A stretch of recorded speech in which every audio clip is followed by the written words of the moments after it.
Hello, everyone. Nice to be back. I hope that the class has been going well for you and the discussion groups have been engaging and that you're following, the prime directive of the class is for us to implicate ourselves in all these contemplations as deeply as we're able to and really looks through the eyes of the dimension of the self that we're covering each time and really be able to see it as an absolute perspective. Even though it's a relative perspective, each dimension offers a relative perspective. When we look at things absolutely through absolute eyes, through the perspective offered by each dimension, that's what's really going to explode it into our awareness in both ourselves and in everyone we're interacting with. And having the courage to look through a perspective absolutely is what highlights the weaknesses and the strengths of that perspective. So it's really powerful and ultimately important in this class that this isn't just theoretical abstract information and technique and a knowledge base that we can apply, but becomes actually through the taking of the class and the interacting in the discussion groups and engaging with me and engaging in deep, sincere contemplation of these dimensions of the self, it should all become lived experience and non-abstract so that we can find each of these dimensions and aspects of the self, and we always know which one is talking. We always know which one is talking, and we understand the contribution that each dimension and each capacity makes to the whole. So today we're going to cover the will and the importance of putting our stake in the ground. And will can be looked at as a dimension of the self, and it's also a capacity. And saying that, I think the same can be said for mind, and the same can be said for will. Same can be said for ego, that these dimensions of the self each bring capacities. They each grant us certain capacities, and those capacities, whatever they are, can be cultivated and deepened. So so we need to cultivate a healthy ego in order to transcend it. We can cultivate will, we can cultivate soul, we can cultivate intellect and mind. We can cultivate a deep, ever deeper relationship to emptiness. We can cultivate a more deep relation, ever more deep relationship and expression of to an expression of the authentic self.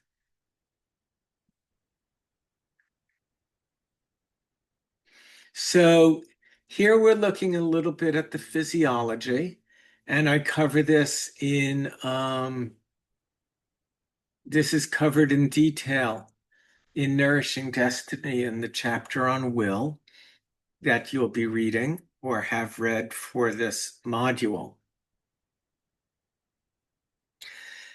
I considered that so important that I think it's like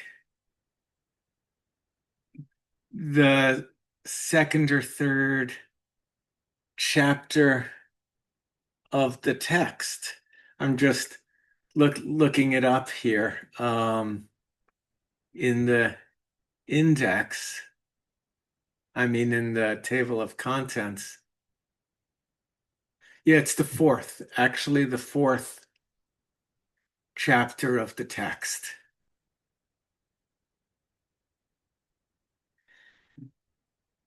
So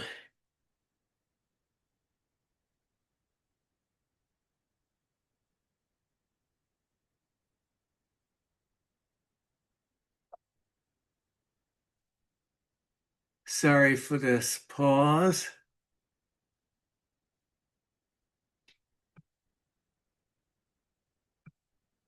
There we go. Sorry, I was having a little hard time there. So will is foundational. And we can understand will as a portal between the heart and the kidney. So when we look at an herb like yuanzhi, yuanzhi means long will. And zhi, of course, as wisdom, is the spirit, the expression of Shen within the kidney. So yuanzhi helps strengthen the portal between the heart and the kidney so that the Shen has access to depth. When we talk about the integration of heaven and earth, the union of heaven and earth, when we talk about the union of heart and kidney, when we talk about the union of Shen Jing, when the Chinese use the term Jing Shen or Shen Jing, they're referring to a person, they're referring to the quality of the sage, the quality of the emperor, who is in no way separate and is centered and one with the primary axis between heaven and earth. So human beings are the conduit for the interaction of heaven and earth. So when we perform Qigong or Tai Chi, Tai Chi is the name of that pole, that supreme, that ultimate access between heaven and earth. And we use will to establish a portal. So the will is used to hold the back straight in meditation, to have no relationship to the content or quality of consciousness, to not move, to sit straight, to not move, to have no relationship. For the sake of the interpenetration of heart, kidney, heaven, and earth, Jing and Shen through us. Jing Shen means that our heart and our kidneys are one. The heart is not exhausting our potential of our kidneys through excessive relationship to emotion, and fear through desires, through the pursuit of desires and substitute gratifications. And the fear in the kidney is not extinguishing the opening of the heart. So when Jing interpenetrates Shen, there's a powerful unity and presence in which we've used will to establish a central axis of communication between consciousness and the unconscious. And we're at ease with that, and we're at ease with not knowing. And we open the portal, we cease repression. We're using will to cease repression, and we're providing the invitation to the unconscious to present to us everything and anything we need to know. We're presenting an invitation to the soul through attentive listening, listening being the premier function of the small intestine, the closest aid to the heart. Through deepest and sincere listening, we provide an invitation to the soul, to the unconscious, letting the soul know, you have my ear. I am here. I recognize you as essential in my life, and I'm ready to receive anything I need to know relative to enacting my life curriculum. Life curriculum is just a translation of the term destiny, Ming, as in Ming Men, Gate of Destiny, or as in Nourishing Destiny. And this portal between consciousness and the unconscious is established through will, through cultivation. So we can see in the five elements that the kidneys are the foundation of all the syndrome patterns, right? Because if the wood is burning yin or consuming yang, or the heart is burning yin or consuming yang, or earth or metal burning yin or consuming yang, the kidney is going to have to supply that. So the kidney is supplying will and wisdom to each of the elements, and that's functioning as kidney 10, and then the presence of kidney within liver. Liver 8, heart 3, heart protector 3, spleen 9, and lung 5 are all the water points. So kidney 10, water and water. And then we have water and wood, water and fire, water and earth, water and metal. And the kidney is supplying wisdom and will as a foundation to each of the elements, a calmness, an infinite depth of unconscious and infinite potential. And meanwhile, the fire element is providing a spirit to each of the elements. So the Nei Ching says the Hun is the Shen in the liver, and the Zhi, the will, is the Shen in the kidney, and the Po is the Shen in the metal, and the I, ideation, is the Shen in the earth. So the kidney is supplying will and potential to everything, and the heart is supplying Shen to everything. But we can see the only elements in which there are two-way communication is the heart-kidney axis. And the integrity of the heart-kidney axis is a metaphor for the interpenetration of heaven-earth, heart-kidney, Shen and Jing, yin and yang, consciousness and the unconscious within each individual. The integrity of this heart-kidney axis is indicative of the degree of self-knowledge and spontaneity and being self-authored of each individual. The Chinese notion of Ziran, Z-I-R-A-N, spontaneity, the spontaneous nature of the Tao of just knowing oneself without repression and just letting content arise. In trauma, the heart-kidney axis is broken. There is deep discussion of that in the very first chapter of my clinical practice text, which it occurs to me you should read in the context of this module as well. So I will put that on the class page to assign that as reading. It isn't in this handout. So with trauma, the heart-kidney axis is broken. We stop looking into our interior and listening to our interior, and we turn our gaze out in the world as we become victims of circumstance in the world, starting to understand the cause of ourselves as conditioning and what's happening to us. So we ask a person, who are you? And they say, when I was 5, this happened. When I was 9, this happened. When I was 12, this happened. When I was 20, when I was 30, when I was 40, this happened. And these were the events that made me. And we are looking to be self-made, self-authored. And as we develop beyond ego, the self that we're authoring becomes increasingly less personal and increasingly more self with a capital S than self with a small s.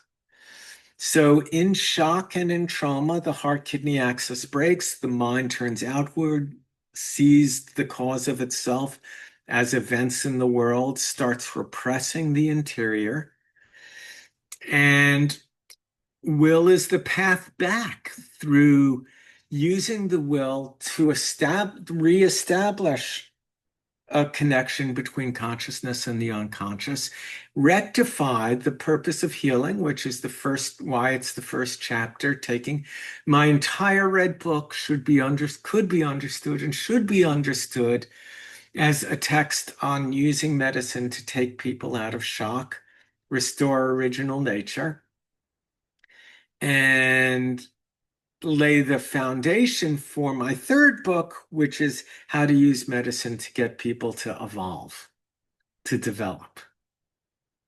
So the first book, Nourishing Destiny, is laying the foundation of how we get original nature. The second book is how to take people out of shock to restore it. And the third book is really about self-authored development and transcendence into the transpersonal stages. So will is the very foundation. And you'll read about this in the chapter in Nourishing Destiny and in clinical practice. The character is plants growing over the heart, but this is also, so here's a plant growing over a heart, but this is also a character for scholar, which is a scholar is someone who has the essence of the heart growing out into the world. So Confucius emphasizes the importance of setting the will as the foundation of development, rather than having culture be the foundation of our development, rather than having genetics be the foundation of development. We want to consciously set an intention as the foundation of who we are, an intention of who we are in this lifetime and what is more important than anything else in all places, at all times, in all circumstances, what couldn't matter more. And this becomes a matter of intention, setting that deliberately as the foundation of the self, and then finding out what it takes to live up to that with integrity until we reach the time that living up to that fundamental recognition of who and what we are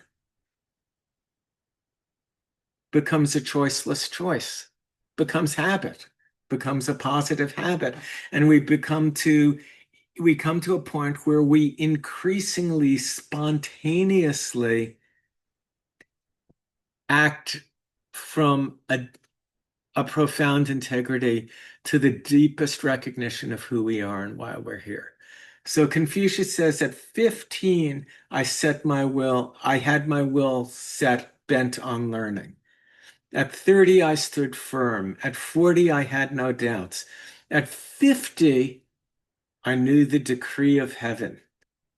At 60, my ear, listening, was an obedient organ for the reception of truth. At 70, I could follow what my heart desired without transgressing what was right. So we get a 7-stage. 7 is the number of loss and return of original nature. By 70 years old, 7 is a deliberate number here. The heart-kidney axis is rectified, and Confucius, having sown the seeds of self-authorship by recognizing who and what he was and setting his will on becoming it, has cultivated the capacity to do so. David Bowie said that growing old is the miracle and grace of being given the opportunity to finally become who you were always meant to be. So philosophically, we can ask, the question is asked and argued endlessly, is there free will? And I would say this is just a logical fallacy because it insists on a black and white yes or no answer. Yes, there is free will, or no, there isn't free will. And I would prefer, in my experience, I think it's more helpful to conceive that we each have a limited degree of free will, and that no matter how limited, even if it's 1/10 of 1%, if we set our intention on it, we can get that to 0.2%. We can get it to 1%. We can get it to 2%, 5%, 10%, 20%, maybe 51%. I think it's ridiculous to think that anyone would have absolute free will because there's always conditioning. There's always conditioning. There's always conditioning in the body. There's always conditioning in the mind. There's always cultural conditioning. Hell, there's conditioning just because of gravity and being held that's holding us in our seats. There's all kinds of conditioning. So no one's going to have absolute free will. The notion that somebody can transcend all conditioning is a utterly historically mythic notion that arose with mythic consciousness during the Axial Age, 500 BC, when when the earliest great traditions arose. So does anybody have no free will? I don't think there's anyone who has no free will, unless they have potentially extreme brain damage, extremely compromised central nervous system, and cognitive facilities, and have really lost top-down control of all their faculties. Um, so that is extreme. I have noticed and been convinced when parents have brought their significantly autistic children to me, that even in those children, I could see that they were making choices and that they had learned how to manipulate, and that quite explicitly at points they knew exactly what to do and to manipulate their parents and try to manipulate me, and knew exactly what they were doing, even with extreme autism. So I think it goes too far to say, yes, we have absolute free will. And I think it goes too far to suggest that most people don't have free will. And in my experience, we have a limited degree of free will, and it can be increased through intention and cultivation. So things to contemplate, which you can do briefly now, is what is the experience of focusing your attention on the part of yourself that can make a free choice? So you just look at your capacity to make a freely made choice. And you just start to feel it in your heart and in your mind and your body. And just go deeply into what are the attributes of it. And if you do that for 5 minutes, and then contemplate what is the experience of imagining that you have no degree of free will, that you have no free will. Well, if you have no free will, you're off the hook for everything. Obviously, the human standard in all civilized cultures is to recognize people have a degree of free will. Otherwise, we wouldn't need a legal system. I mean, you can't put people in jail for doing things if they have no free will. Obviously, they're making choices. So contemplate what part of the self is interested in cultivating discipline, because will is the foundation of discipline. So what part of yourself is interested in cultivating discipline, and what are its motives? And it's just interesting to consider. The soul is interested in discipline. The heart is interested in discipline, in developing in a disciplined way. But the heart brings compassion to it. A healthy liver brings compassion to it. We can also be driven to have discipline as a way of torturing ourselves, pushing ourselves relentlessly because we're actually running from something. So it's interesting to so the hallmark of whether what is driving us to have discipline is healthy would be the degree of compassion. And compassion doesn't mean letting yourself stay on the couch and have a root beer float instead of going for a 3 mile walk because your inner child is suffering necessarily. But so, so will is a very healthy attribute, but will can be conditioned. And what we want our will to be in service of the deepest and the highest, and the most wholesome virtues of engendering the true, the good, and the beautiful, both within ourselves, within others, and within the world at large. And so, what is the part of the self that has no interest in discipline, can't be bothered?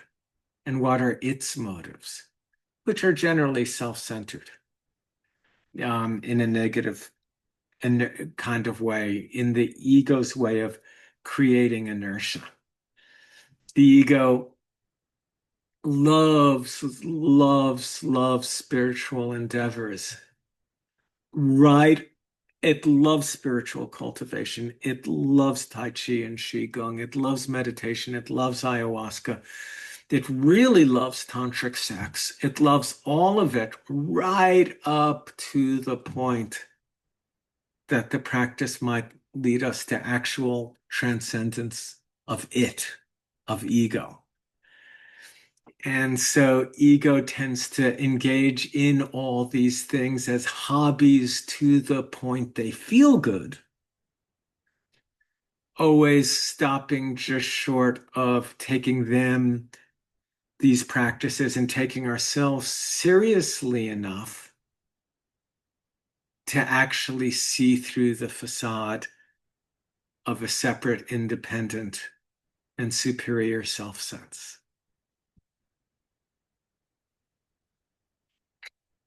So we have a limited degree of free will, but a significant degree of it in relationship to what aspects of experience we attend to. Nobody can control really what arises in their mind. Whatever arises in their mind is always what's arising in our mind, and it's always what's in our mind in the moment it's in our mind. And we can do things to manipulate that after the fact, but whatever we're thinking is always what we're thinking. Whatever we're feeling, every thought, feeling, sensation, and emotion we have is always whatever thought, feeling, and emotion and sensation we have.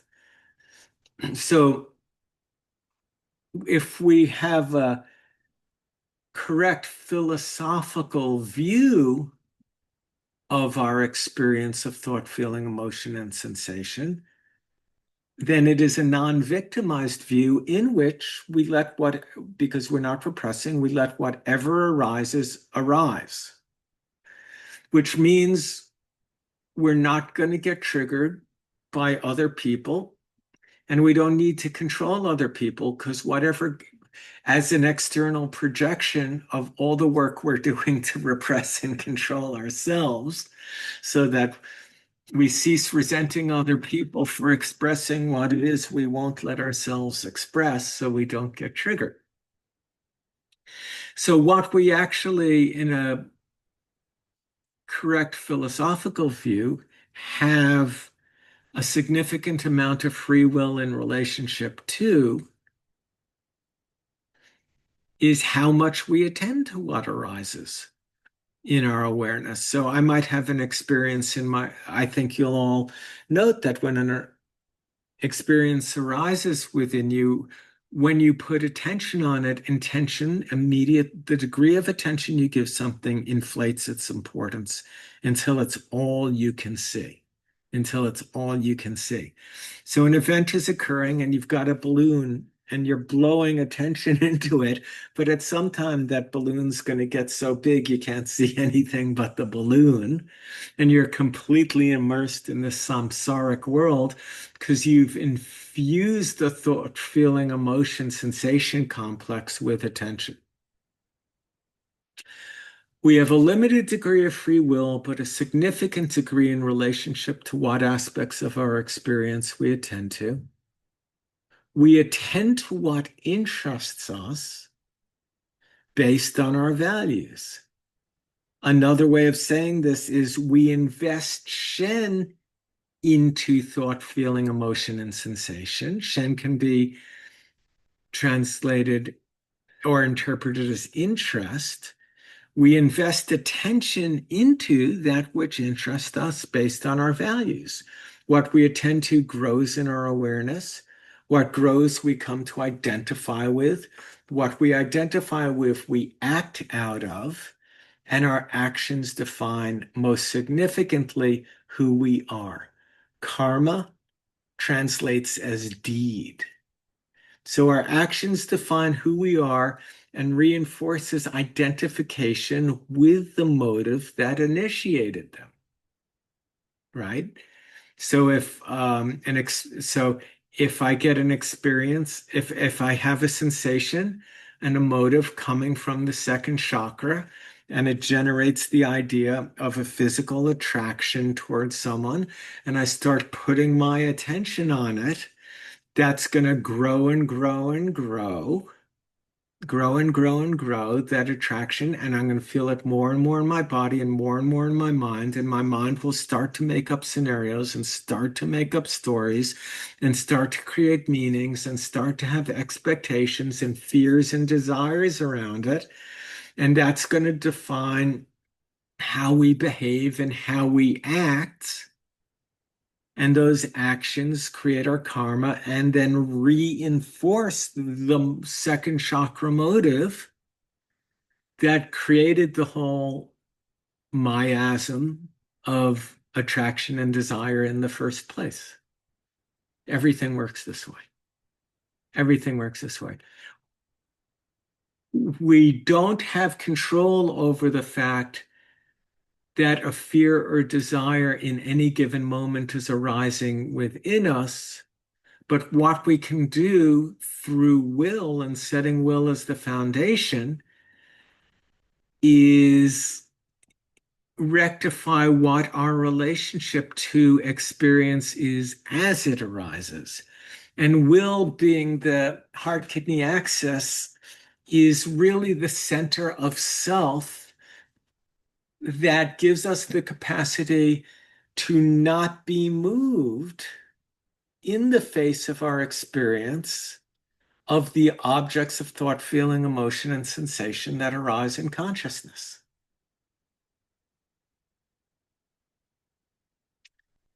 So it's interesting to consider will and people's relationship to it. I have literally had people fly cross country. This was when my office was in Stockbridge.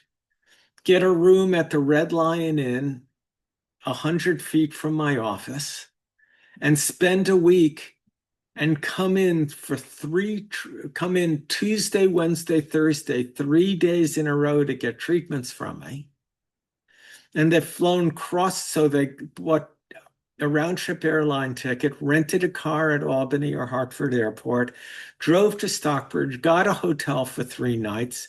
They're eating out 3 meals a day for 4 or 5 days, 3 days here and a day of travel each way. And we sit down and we talk, and I ask them what's going on, and they say, well, this is what's going on. And, my problem is I just have no willpower. Well, you, you just obviously have willpower. You just literally willed making an appointment 4 months in advance, booking a hotel for 3 nights, an airline ticket, making dinner reservations, obviously. And it becomes apparent that people have very skewed and victimized relationships to themselves. There's nobody who has no will. If a person is sitting in your office and they made an appointment at 3:15 and they showed up, obviously they have will. So when people say, I can't, it generally means I don't want to, which means they're divided. Uh, the part of them that came in and made the appointment and is paying you money to help them get better wants to do what they need to do to get better. That's the authentic self. That's the soul enacting its curriculum, and the authentic self enacting the soul's curriculum via conscience and via will. And the self that doesn't want to is the ego. And the ego just wants you to make it better, but don't ask anything of me. So I can't means I don't want to. When a person says in the past, I just couldn't do it, what they really mean is they didn't do it, and they didn't do it for whatever reasons were most important to them. Because freedom wasn't most important to them. So freedom and integrity are really the foundation. And water wants power. Under stress, water wants power or to abdicate power more than it wants freedom and integrity. Wood wants to be right or wrong more than it wants freedom and integrity. Fire wants connection or to break connection more than it wants freedom or integrity. And earth wants to be taken care of or to take care of more than it wants freedom and integrity. And metal wants to be valued or to value other things more than freedom and integrity. And the will establishes the bottom line. Freedom and integrity first. We're going to have a whole class on the 5 tenets, but everything is holographically related. And as I give more and more lectures, I'm going to have to cover the same material from more and more perspectives. We've already covered will in the second class. Sit straight, don't move, have no relationship to the quality and content of experience. That's will. That's the application of will to rectify the heart-kidney axis and create an open portal in meditation. So it is interesting to contemplate that when we awake to the witness, we'll have a whole class on the witness, we experience having always known what we were doing and why. It explodes when we enter non-dual consciousness, or just the witness is just prior, when we really explode into witness consciousness. And we can see that all physical and subtle objects in our awareness, the whole material universe, and all thought, feeling, emotion, and sensation, everything that arises is an object in consciousness. And that who we are is the field that all gross and subtle objects arise in. And there's no self-nature in any of it. There's no self-nature in any of it. We invest in thought, feeling, and emotion. We invest attention into thought, feeling, emotion, and sensation, and we project our consciousness into things and into other people and into thoughts, feelings, emotions, and sensations, but none of them have self-nature. The self is the field in which all gross and subtle objects arise.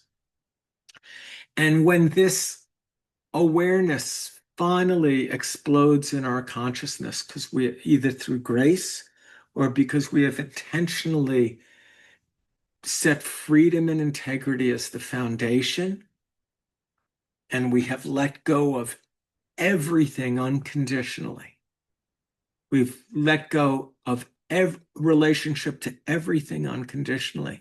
And then all of a sudden we separate out from everything and experience ourselves as witness consciousness. In that moment, we can see that we've always, who we are as the witness, who we are most significantly in our deepest and most root and our most expansive branch is this infinite field of consciousness, which doesn't repress and has the capacity to see. And in that, we experience a part of ourselves that's always been watching. It's always been watching. And we come to understand, looking back in our life at the major choices we made in relationship to the most significant experiences we've had in life, that we weren't as ignorant as we'd like to, as we have liked to imagine that we were, and we weren't as innocent, and we weren't as big victims as we'd like to imagine we were, that we actually were making choices based on values and based on what was important to us. So, a deep contemplation that I ask in, I think, my Deepening Perspective book is because does the fact that when we awaken to the witness and experience that we've always known what we were doing on why, does it actually mean that we did? Does the fact that it appears to us when we look through the eyes of witness consciousness that we always knew what we were doing and why, did we? Is that actually true? And it's a deep contemplation. My answer is that no, we didn't, because we were lost in ego and we are identified with ego, and we hadn't yet discovered the self that lays beyond it. And we hadn't yet discovered ourselves as the witness and as the one. But when our attention shifts off of the ego's separate and selfish motives into the pure and unconditionally loving witness, then we experience that self and that view as a deeper and more compelling self. And we say, this is who I am, and I've always known, because that dimension of the self was always there. It's just that we were cut off from it. Our attention wasn't on it. We didn't have the signifiers for it. Just like that story of the mushrooms in my driveway. Could anybody accuse me of, for the first 20 years I lived in my house, ignoring the fact there were morel mushrooms in my driveway for 2 weeks every spring? And said, boy, that was really irresponsible not to harvest those delicacies. Well, no, because I didn't know. But when you know, and then you're culpable. And while it is true that nobody has absolute free will, and while it is true that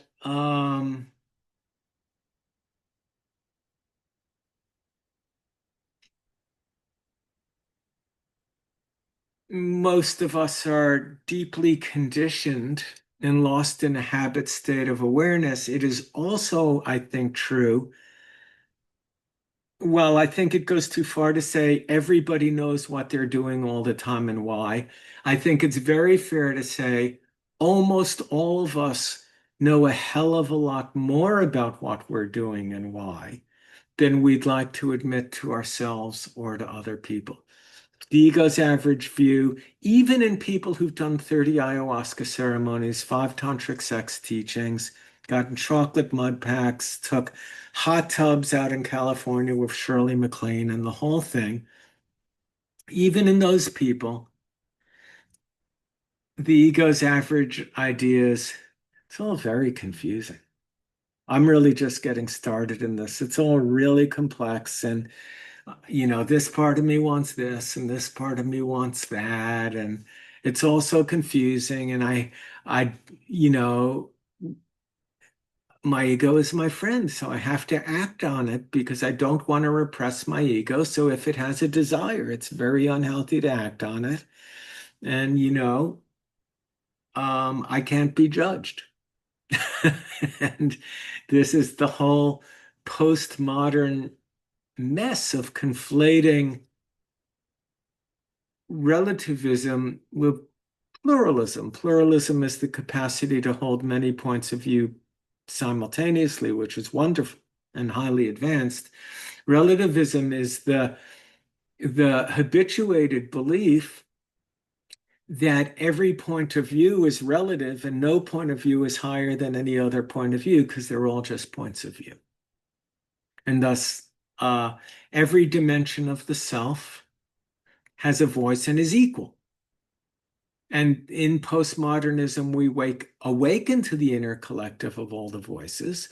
But that's the great strength of postmodernism. But the downside is every voice is seen as being equal to every other voice. So all the dimensions of the self get to sit in a circle. And everyone gets to hear their perspective heard, and everyone has to have a degree of fulfillment. So everyone feels heard and gets every dimension of the self is told that it's just an absolute precious and unique expression of the universe. And all that's well and good, but there is a hierarchy within all these dimensions of the self. And they all have different motives. And values evolve through all the different stages. And it is just simply so that the value of survival as the bottom line in the first chakra is not equal to the values of higher stages, higher perspectives that are available to us through higher physical, psycho-emotional, soul, and spiritual centers in the axis of development of the body.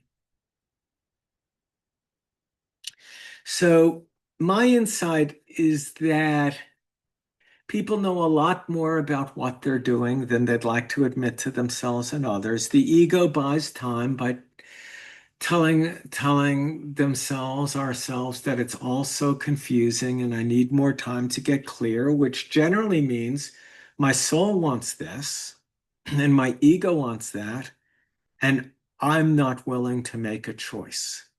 I haven't set my will on it. I'm not willing to make a choice. It's all so confusing. My life curriculum is dictating I take this action, but the fears and my desires of my ego are saying I want this, and my stake isn't in the ground. And the heart-kidney axis is a physiological metaphor for putting our stake in the ground and not moving. And at all times, in all places, through all circumstances, listening with the deepest, most loving and tender ear to the whisperings of the soul as it informs us through conscience. And what our next action is, especially in light of the most significant choices we have to make in life, and it is setting the will. And in order to set the will and put that stake in the ground, it has to matter to us. It has to matter to me. It has to matter to you. How much does it have to matter? How much does living a life of freedom? Freedom just means no longer creating karma that causes oneself and others unnecessary suffering, and living with integrity. How important do these things have to be? And the answer is absolute. They have to be the most important thing. And for many people who do cultivation, freedom and integrity are the most important thing when they're feeling good, when they're happy, when they're having pleasant emotions, when the stock market's doing well, when their kids are treating them well and behaving and doing well, when everything's going right, it's very easy to hold these elevated values. The most important time when the stake is in the ground, it really means in the face of the greatest challenges that life can present, the greatest psychological and physical and emotional challenges, we're not going to move from the choice for freedom and integrity. And it's will that gives us the capacity to do that. So I've just noticed that when patients tell me and friends tell me and people tell me that the problem is willpower, that they're actually doing exactly what they want for the reasons they want to do it. Um,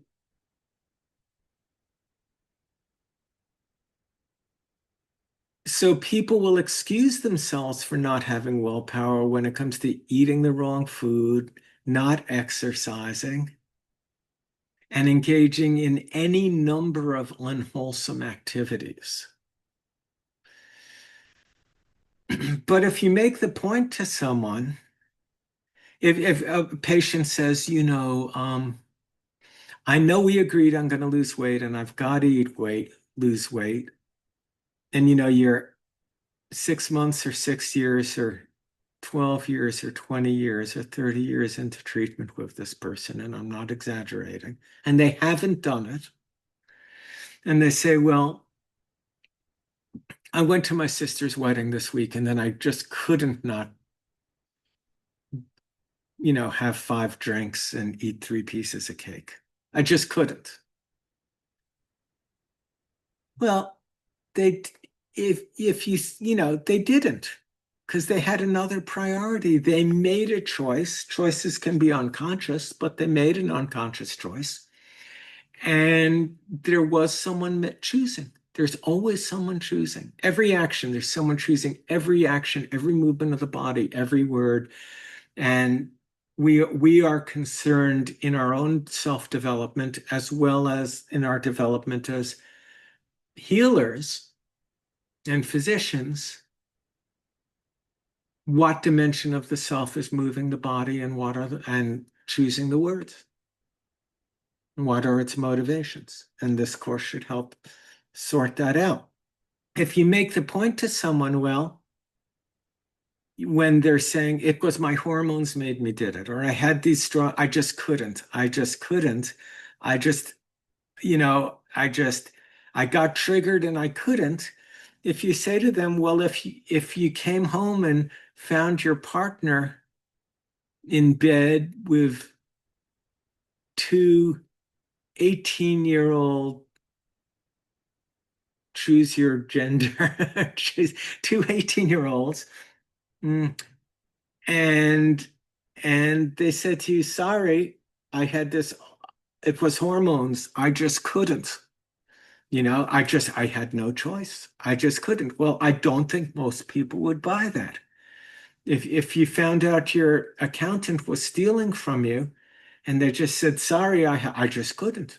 I just couldn't not do it. I had this overwhelming desire to get your money and go on an all expense paid trip down to the Bahamas.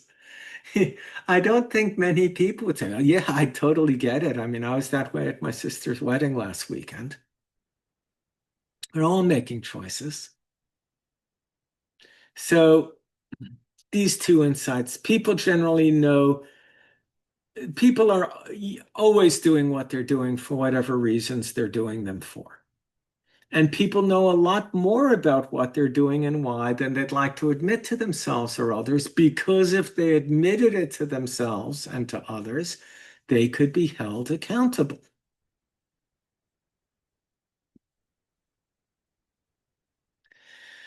So we look at what choices am I making and why. Choices are based on values. Values evolved.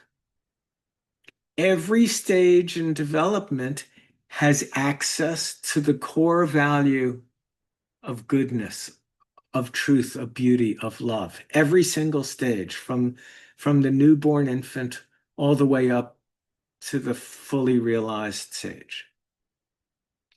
And every stage has conditioning.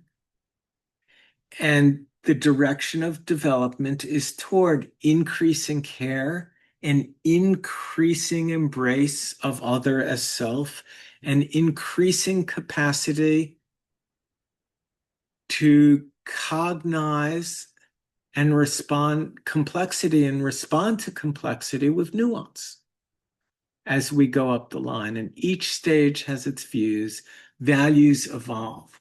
What choices am I making and why? What are my motives? And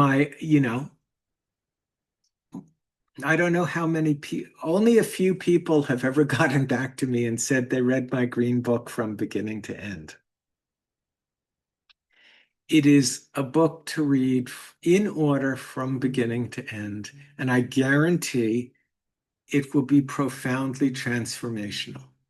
And one may protest, but it's so complex. There's so much information in it. Well, maybe, maybe it'd take you a year to read the whole thing. It took me 17 years to write every day. So obviously, I thought it was important enough to do it. So we just want to understand that values evolve. Values evolve. We set our will on cultivation, we set our will on development. And then, if freedom and if integrity to enacting the soul's curriculum is what we set our will on as at the foundation of self, then these are the stages of development that the self goes through. It's on page 165 in Deepening Perspectives, and you can read that. And if you want to know about all the stages are like the second half of Deepening Perspective. So when it comes to fixing the will, we ask, what is most important to me?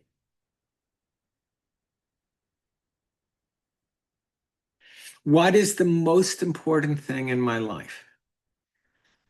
If freedom and integrity aren't the most important thing, and of course, as I said, they always will be when things are going well, but if they're not actually the most important thing in one's life, if anything's more important, then when the thing that's more important is threatened, freedom and integrity will be compromised. If your relationship to another person is more important than freedom and integrity, then you may hold on to the relationship, but every time that relationship is challenged, you'll compromise your freedom and integrity in it till you have the relationship, but it's totally dysfunctional, lacking, and neither party is free.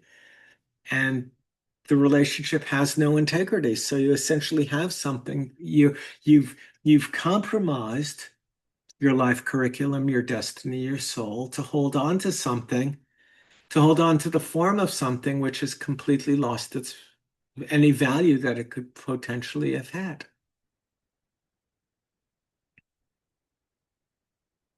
So we use will to put our stake in the ground. Will gives us the determination to recognize choice, freedom of choice, as the basis of the path. As we set out to become an individual and then transcend being an individual, as we move beyond just being a self-actualized ego into the transpersonal stages. Kidney is the foundation of capacity, and it gives us the two foundational resources of the kidney are potential in the form of qi and yin and yang, and time. We have a certain amount of time and a certain amount of qi to enact the potential stored in the kidney, and a certain amount of time. So our chief resources are time and jing, and Jing Qi. There are three essential questions that we contemplate when we use will to enact, to erect this channel between the heart and kidney, this portal between the heart and kidney. There are three questions. Who am I? Why am I here? And how shall I live? And who am I is the most fundamental question. And the it is the punchline to this class, which I think I've mentioned before, that as we become more and more and more familiar with the different dimensions of the self, and they become more distinct and we can identify them, what's happening is they're becoming objects in awareness, so that awareness itself becomes the stage. In other words, we begin to experience awareness itself as it separates out from being imprisoned and conditioned within all the other dimensions that arise. Awareness itself, the thing that's looking at each dimension, the thing that can contemplate each dimension and see them all spread out like a room full of, we're the emperor on the throne of awareness, and each dimension of the self is an official present in the room and becomes an object in an awareness. The more distinct the dimensions of the self become, the more distinct the part that's looking, the witness consciousness, the one self beyond witness, the infinite field of consciousness itself becomes an experience for us. Everyone wants to get to, how shall I live? Should I marry this person? Should I divorce this person? Should I have another kid? Should I get another dog? Should I go to grad school for this degree? Should I buy a home? Should I sell my home? Everyone's concerned with, I have this dilemma, what do I do? Which one can't answer until one knows who one is. And my essential experience is that who and what I am, to still make a distinction, a dualistic distinction, is a fire burning in emptiness. And that emptiness is an eternal mystery, catalyzed, the emergence of which is the potential of that emptiness is catalyzed by the fire, which is the presence of love, an infinite love.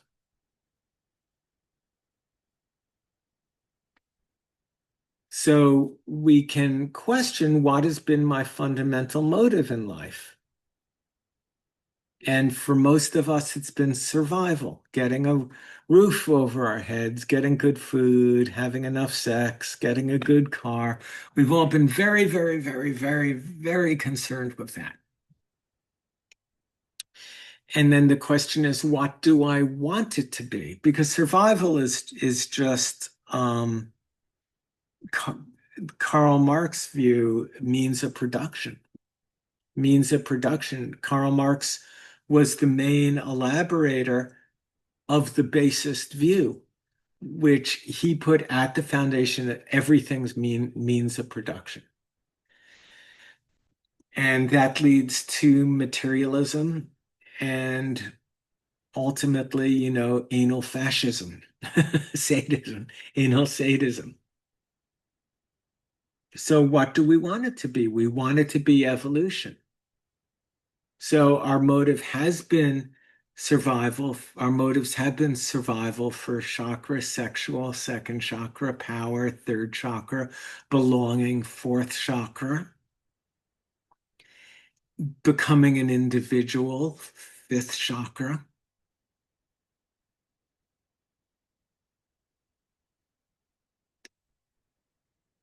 But if we put our stake in the ground for development in integrity and freedom, then we're putting our stake in the ground for a limitless context of development with no end sight.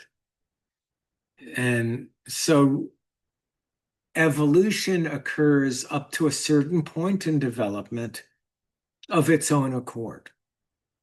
Nobody has to work on growing fingers and limbs and a heart and ears. That all happens genetically. And, as long as we're giving an environmental input, the capacity to climb a tree and do a pogo stick and ride a bike and eventually do algebra and trigonometry, that's all going to emerge of its own accord as long as we get environmental input. So that's culture and genetics doing it. But at the point of development where a person wakes up, and this is sort of a punchline to this chapter of the course, development and evolution can't occur without a person being willfully engaged with it and a co-author of it. So will becomes the foundation for development. Beyond a certain point, there is no development that can happen that is not initiated through the setting of one's will on development, which means ideally, eventually, the cessation of repression, the free and easy relationship between consciousness and unconsciousness, and the transcendence of the self-actualized ego into a transpersonal self. And there are various stages of transpersonal, up through witness and ultimately non-duality. So we ask we can each contemplate, what has my bottom line been in life? For most, it's one of those, it's been survival, it's been sex, it's been power, it's been membership for most, and belonging for most people. So will has to hold in the face of fear and not knowing. Will, the heart-kidney axis, is the mast we tie ourselves to in the strongest storm. We can understand putting our stake in the ground as a metaphor for setting our will to not move in the face of the ego's fears and desires, not just when it's easy to do so, but most importantly, when it's most difficult. So doing this maintains a clear channel between consciousness, the unconscious, being and becoming, heaven and earth, Jing and Shen, heart and kidney. Will creates the very immovable center, the very foundation for a self that is based in freedom and integrity. And in this way, the human becomes constant. And in the opening phrase of the Tao Te Ching, this character figures prominently. The name that can be named is not the constant name.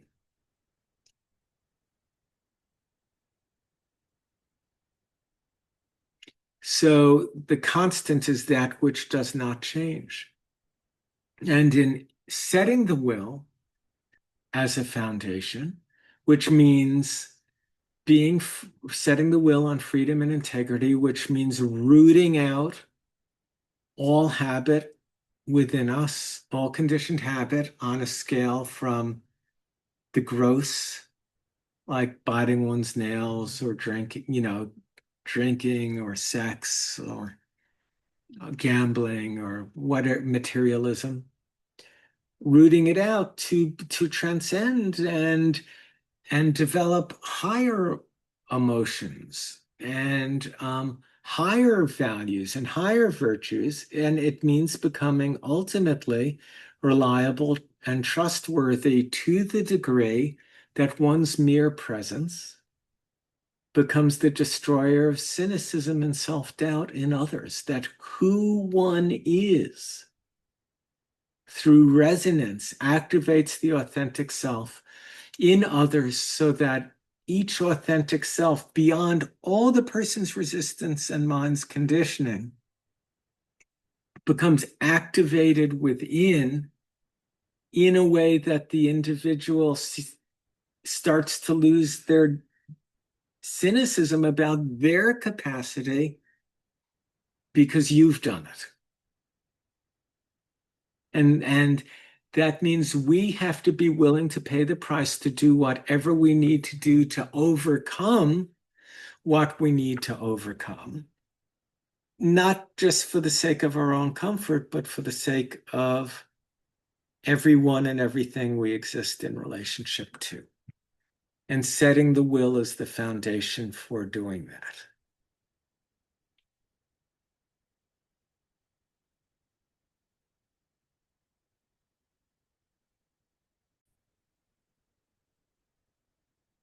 So, if we understand will as a portal, if we understand it as a channel that we institute and we hold in place with conviction, born of a deep care, we can conceive that will has an internal and an external aspect. Will turned internally is a portal established for the sake of contemplation, where we channel Shen, consciousness, into Jing, the unconscious emptiness potential, in an act of deep listening, paying attention to a great depth by way of giving an invitation to that depth to reveal to us the essence of what our life curriculum is. And any resources expended in this regard are raised alchemically to a higher level,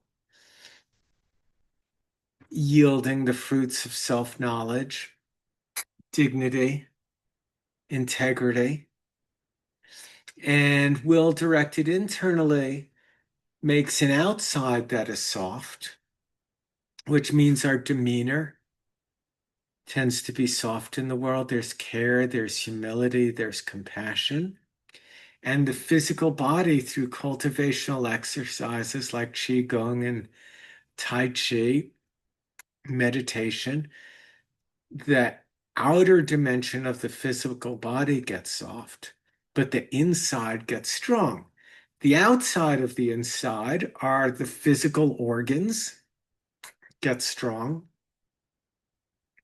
And the inside of the inside is that we cultivate virtue. And we'll have a class on the 5 elemental virtues.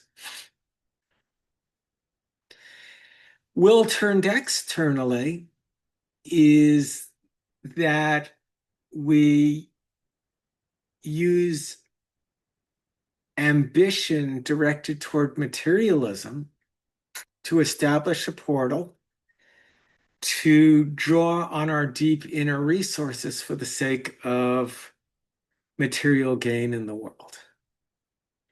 And rather than having expended resources raised to a higher vibrational level,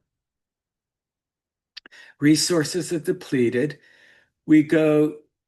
Muscles grow stronger, but inner resources are depleted. So with external will, we go stronger on the outside, and our bank accounts grow, and our physical assets grow, and the muscles in our body may get strong, but the inside grows weak. The organs grow weak. The heart chi is depleted. The kidney essence is depleted.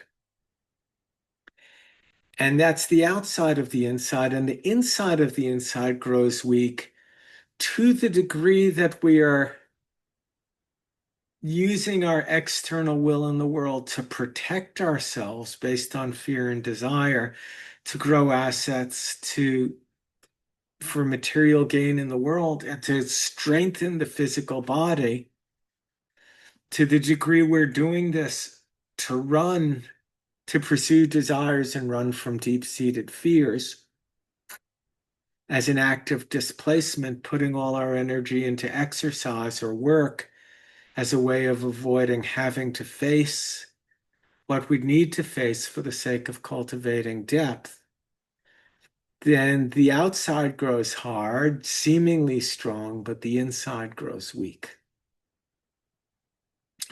Our current president would be a perfect example of a man who's,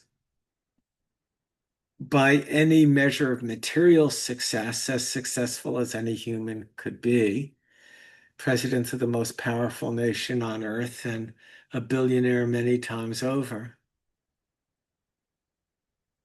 But internally quite weak. So when women drive themselves physically too much, over exercise, their periods stop and their bones weaken. And they get spun. When a woman is over exercising and her period stops, it means that the potential she's drawing in now is coming from deep marrow, and she will on one end of the continuum just develop osteopenia and potentially heart arrhythmias like tachycardia and such. And her bones may begin to break. I remember having a 19-year-old girl patient, or 19 or 20, who was going to a local college, who had been running 80 miles a week since she was 16 years old for track. And she had a spontaneous fracture. And her idea is I was going to help her bone heal so she could get back to training.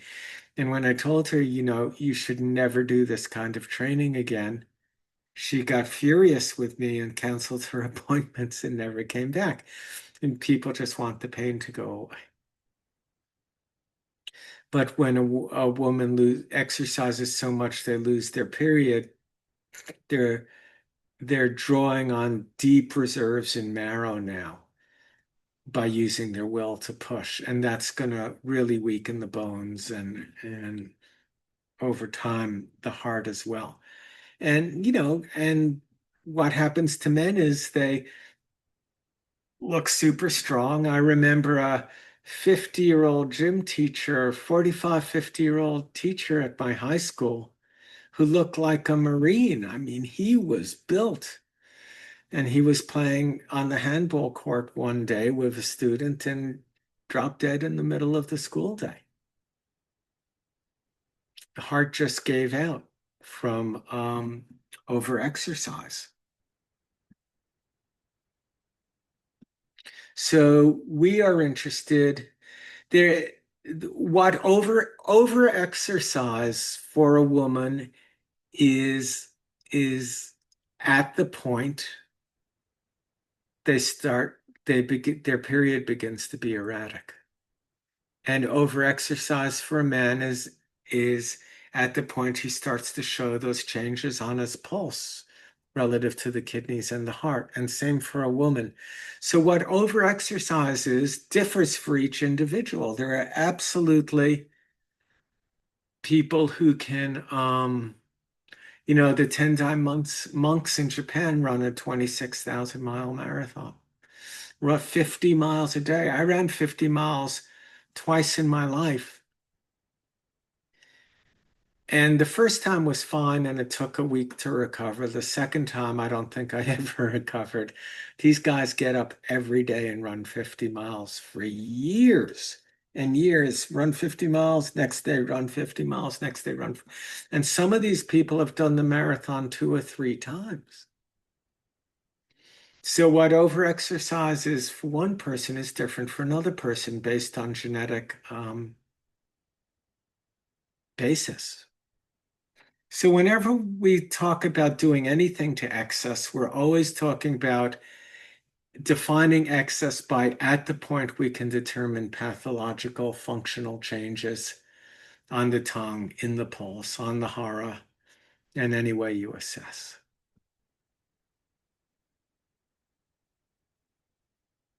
So when a person is running is the archetypical example of overexercise, when people get addicted to having to do more and more and more, faster, faster, farther, farther.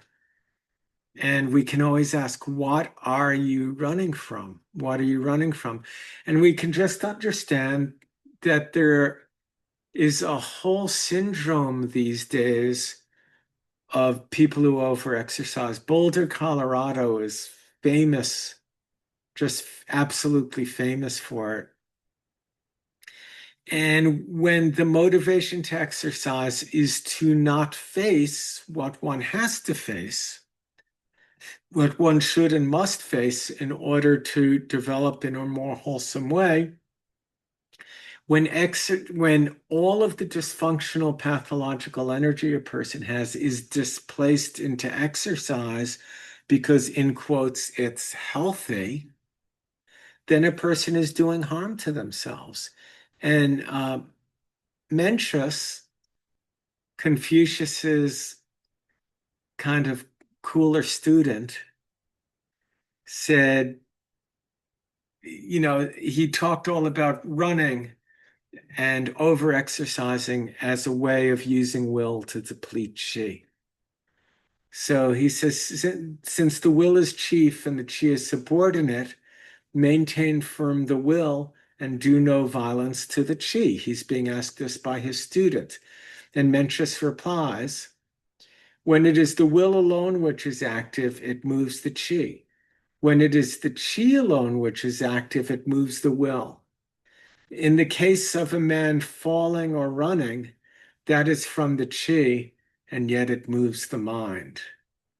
Those who are moved, and Jusi says, those who are moved by their blood and chi do violence to themselves and throw themselves away. And there's this archetypical myth in Mencius where the father goes out early in the morning and comes home late in the evening, and the son says, where have you been all day, Dad? And he says, out in the field helping the corn to grow long. And the son runs out, and his father has pulled up all the corn in the field, trying to get it to grow longer, faster. And he gives an example that those who are moved by their chi and their blood, by their emotions, blood is emotions, and chi is the sense of needing to push. Those who are moved by their chi and blood and overexercise are throwing themselves away and just trying to help the corn grow long. And of course, the whole emphasis of Taoism is merging with and going with the flow and letting things develop gently and compassionately of their own accord. So pushing the self can be a form of repression.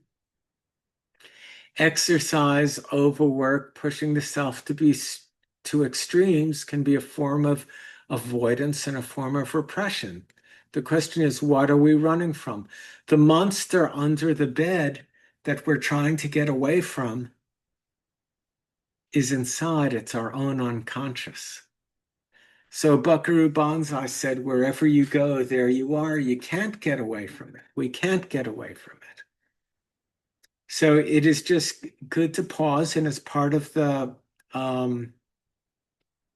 contemplations for this module, to just consider the choices we're all making, the ways we use our will, and the places, to contemplate the places that we displace resources, energy, and attention into as avoidance.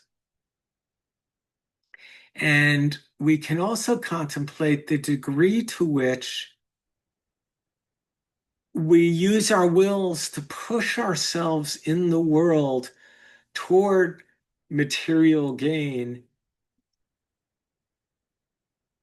as a way of avoiding depth and the consequences of that avoidance in terms of the degree to which it debilitates our actual cultivation and our actual self-knowledge, the way we use work and the way we use exercise, the way we use relationships, the way we use food, the way we use sex, um, the way we use anything, to just contemplate anything we're using that we know is a way of avoidance, and then to ask ourselves what we're avoiding, and then to turn the will inwards to deeply contemplate that and ask how we might better structure our time and our lives and our resources to put them toward cultivation.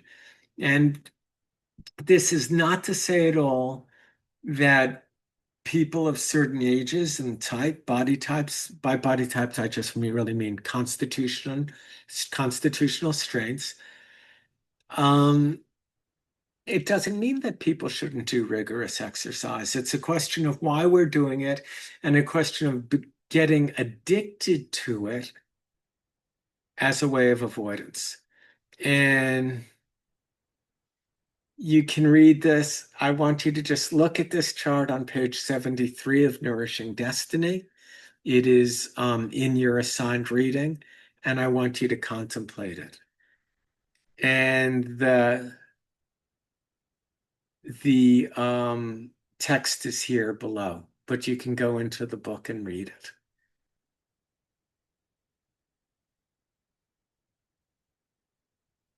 Oh, yes. So here is the story of Mencius. Let not the mind forget its work, but let there be no assisting the growth of that nature. Let us not be like the man of song. There was a man of song who was grieved that his growing corn was not longer, and he pulled it up.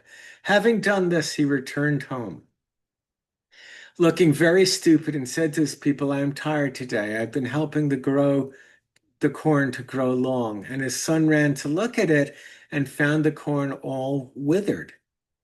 There are few in the world who do not deal with their chi as if they were assisting the corn to grow long. Some indeed consider it of no benefit to them and let it alone. They do not weed their corn. They who assist it to grow pull out all their corn. What they do is not only of no benefit to their nature, but it injures it. And this is an exhortation really toward contemplation, toward the cessation of repression, toward listening deeply to our life curriculum, and taking care of ourselves in an integral way. So again, exercise is a very important part of integral cultivation. We definitely need to care for and cultivate the physical vehicle. When we're younger, more rigorous exercise is appropriate. As we grow older, we want to switch increasingly to more cultivational and contemplative exercises like Qigong and Tai Chi, for instance, and more moderate physical exercise. I exercise every day for 45 minutes. I ride my mountain bike every day of the year I can. And when I can't, I do the elliptical machine for 45 minutes every day. It's moderate exercise. That's fine. And it's fine for me, but for someone else, it would be too much. And for someone else, probably not enough. So we have to assess everybody's constitutional strengths. So there's a whole lecture that I give on this, and I'm just going to go very quickly through it now. We don't have to go through the great depth of it, because really the main intent here is is relatively more for each of us to contemplate our will, contemplate the ways we're using our will, the ways we're overusing our will externally, underutilizing our will internally. And it's also just important to say here that people can avoid their responsibilities in the world and just bypass by using their will to just focus on emptiness all the time and to not to have a job and have a home and have a family and or in some other way to live responsibly by contributing to the world. One can just do all cultivational practices. And this is very traditional, to give up the world, move to a monastery, and get up 4 every morning and meditate till 10 o'clock at night as a way of bypassing the world. And I would suggest that today what the world needs is more engagement than that. And that is not to diminish the contribution of people who have made these efforts on behalf of consciousness, but we always have to look at the motivation and the wholesomeness of the motivation too, to choose a life like that. And often it's a selfish motivation to end one's own suffering and to just escape the complexities of having to be a whole, awakened, enlightened person facing the complexities of a developing world and interacting with that. The typical physical pattern of overusing the will to exercise is that a person has deficient heart chi from birth. The left distal pulse is weak, deep, feeble, deficient heart chi. And because of this, circulation is poor. And the person feels depressed. And so the person begins to exercise, and exercising dilates the blood vessels, raises the pulse, gets the blood pumping into the periphery, which is a physiological metaphor since blood carries consciousness, for pumping consciousness into the periphery, and the person feels elated and gets a high from the exercise. But ironically, with every time they exercise, they're overusing their heart chi, which just makes the depression more, which means they have to keep exercising more and more and more and more as the heart chi gets less and less and less. So the patient feels better and less depressed, but only when they're exercising or for a time period afterwards. Heart chi is increasingly depleted. The underlying constitutional weakness gets worse, and they have to exercise at an increased rate and a greater duration of time to get the same feeling. As chi depletes, the heart rate continues to drop, and a doctor takes the pulse of a 30-year-old, it's 48 beats a minute, and say, you have the pulse of an athlete. Or they take the pulse of a 55-year-old. You have the pulse of a 17-year-old. It's just heart chi deficiency. And eventually that man, that woman will likely develop atrial fibrillation. The heart won't be able to regulate itself due to massive, some blood deficiency, but massive chi deficiency. And at some point, it is inevitable that either the person will become injured or they will grow old enough that they just can't maintain the same level of exercise to combat the depression. And then they lose access to the activity that's been helping them compensate for all these years. And they can get panic attacks, severe panic attacks, depression, anxiety, insomnia, all kinds of psychological and emotional symptoms, because their identification as being I'm a person who runs, I'm a person who bikes, I'm a person who canoes, I'm a competitive athlete. Their physical body ego identification with having their body look and feel a certain way, and their identification as being a person who does this activity is challenged.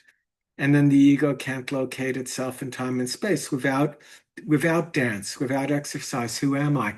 I remember seeing an acupuncturist named Mark Seam, who ran the Tri-State School many years ago, give a lecture. And he talked about treating a woman who was a dancer and who I believe was in her 30s. and she had terrible pain. And he had said she had gone to five element acupuncturists and the pain hadn't gotten better. And he said, he did all these trigger points and made the pain go right away. And he just won't do acupuncture to just help a person, in quotes, feel good inside, that he just won't do that. He gets real physical results. Well, all he's doing is giving steroids to the racehorse so it can keep going and then ultimately fracture its leg, need to be shot or put out to pasture. So that is a real external application of medicine. And of course, I'm working and teaching more in an inner tradition here where we want to look at the depth of motivation and ego identification behind things. So this just summarizes everything I just said. What happens is that through excessive exercise using the will to push the heart and by extension the circulatory system, the heart pushing harder dilates the blood vessels, allows more blood to flow, and a person gets high from it and from the endorphins. But when they get injured or they can't exercise anymore because they're too old, they can't maintain that level, there is a gap between the blood flowing and the size of the artery. There is now an empty space, and the person has a hollow pulse. You can feel the pulse at the surface. You push in and there's nothing. And then when you get to the organ depth, the pulse comes back. So the pulse is hollow. And this is massive, massive. When the whole pulse is hollow, this is massive qi deficiency. And we want to stabilize the pulse with Yunnan Baiyao and Shengmai San and Bansha Hoputang. There's a chapter on that in my clinical practice book called Clearing Blocks with Chinese Herbs, and these are the first three that I talk about. Qi and blood tonics are good for the hollow pulse to create qi to fill that massive depletion to give the person ground to stand on, and blood tonics. So Buzhang, Ichitang with Siwu Tang would be a good combination. And here are acupuncture points that help stabilize and regulate the pulse. So here are assignments.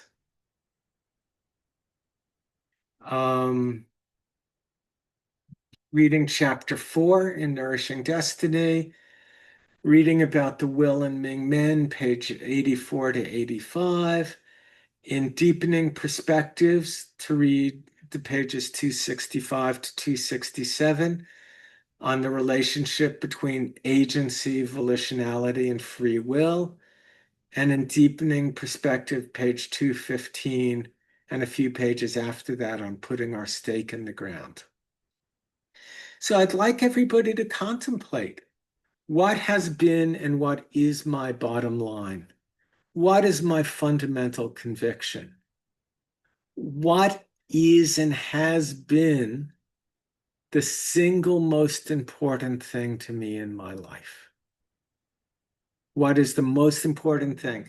Given that this is my one incarnation, I'm 30, 40, 50, 60, 70 years old.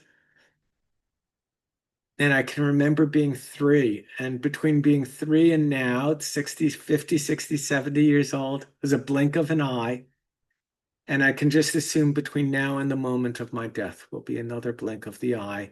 Given that time is precious, time is finite, and everyone here has what we would call a blessed incarnation, which means everyone in this course listening to this was incarnated into a vehicle capable of understanding Dharma, has the desire to hear Dharma and live up to it, and the opportunity to hear it, and that's a blessed incarnation to have. So given that this incarnation is blessed and we only have so much chi and we only have so much time.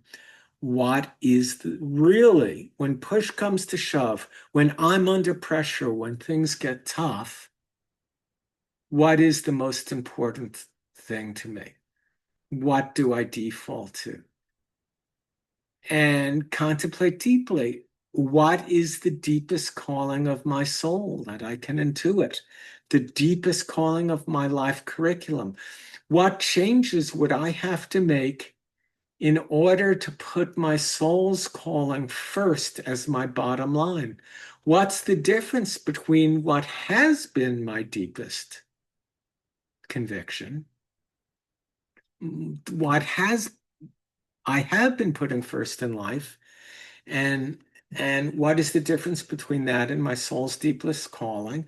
What changes would I have to make? And if I do put my soul's calling first, and this the soul for all of us is the call toward union, toward unity, toward self-knowledge. The universe from the perspective of my teaching, the full extent of material creation is the body through which consciousness can evolve to recognize and come to know itself.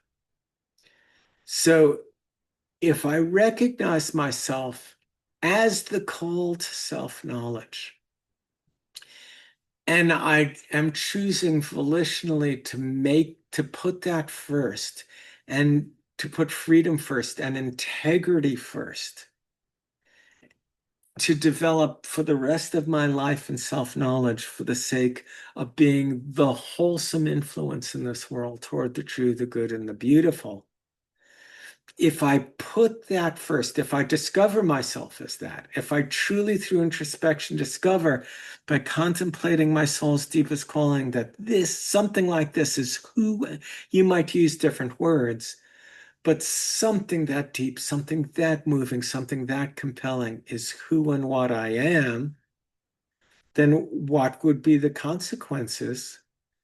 What price would I have to pay for living up with fidelity to this calling, and doing it absolutely? Absolutely means I mean it. Absolutely means I mean it.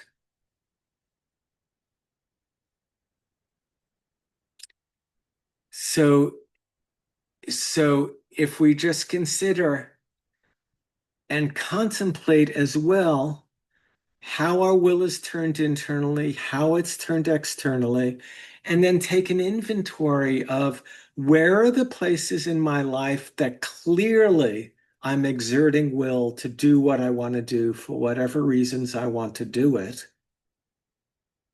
And where are the places in my life that I act as though I have no will, no capacity, no capacity to just make a choice, a wholesome choice to do what is right. So where in my life am I absolutely exerting my will, for better or for worse? And where in my life am I completely abdicating asserting my will when it comes to deeper and more profound things? Okay, thank you, everybody. I look forward to seeing you on the call. Please come with your questions, and I appreciate so much your engagement.